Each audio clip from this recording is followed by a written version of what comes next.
યાત્રાધામ અંબાજી ખાતે પોષી પૂનમને મા અંબાનો પ્રાગટ્ય દિવસ મનાવવામાં આવે છે ત્યારે ગત રોજ પોષી પૂનમને દિવસે અંબાજીમાં અંબા માનો પ્રાગટ્ય દિન ખૂબ જ ધામધૂમથી અને ઉત્સાહભેર ઉજવવામાં આવ્યો હતો। સવારે ગબ્બર ગોગથી જ્યોત અંબાજી લાવવામાં આવી હતી। ત્યારબાદ માતાજીની આરતી કરી માતાજીને હાથી પર સવાર કરાવી અને માતાજીની ભવ્ય શોભાયાત્રા કાઢવામાં આવી હતી, જેમાં હાથીની સાથે ઊંટ, ઘોડા અને 40 જેટલી ઝાંખીઓ અને ડીજે સાથે વિશાળ શોભાયાત્રા અંબાજી નગરમાં કાઢવામાં આવી હતી। અંબાજી મંદિરના શક્તિદ્વારથી શોભાયાત્રા કાઢી અંબાજી નગરમાં ફરી અને ફરીથી શક્તિદ્વારે સંપન્ન થઈ હતી।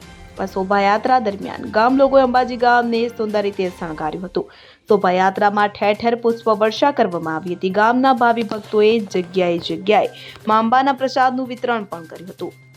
મા અંબાના પ્રાગટ્ય દિન નિમિત્તે અંબાજી મંદિરમાં મહાયજ્ઞનું આયોજન કરવામાં આવ્યું હતું અને 101 કુંડી હવનનું પણ આયોજન કરવામાં આવ્યું હતું, જેમાં યજમાનોએ શ્રદ્ધાપૂર્વક ભાગ લીધો હતો। અંબાજી મંદિરના ચાચર ચોકમાં રાતના સાંસ્કૃતિક કાર્યક્રમનું આયોજન કરવામાં આવ્યું હતું, જેમાં અંબાજીની વિવિધ શાળાઓના વિદ્યાર્થીઓએ ભાગ લીધો હતો અને સાંસ્કૃતિક કાર્યક્રમની પ્રસ્તુતિ આપી હતી। અરવિંદ અગ્રવાલ સાથે CN24 ન્યૂઝ અંબાજી। હવે જુઓ દેશ દુનિયાની તમામ ખબરો તમારી આંગળીના ટેરવે।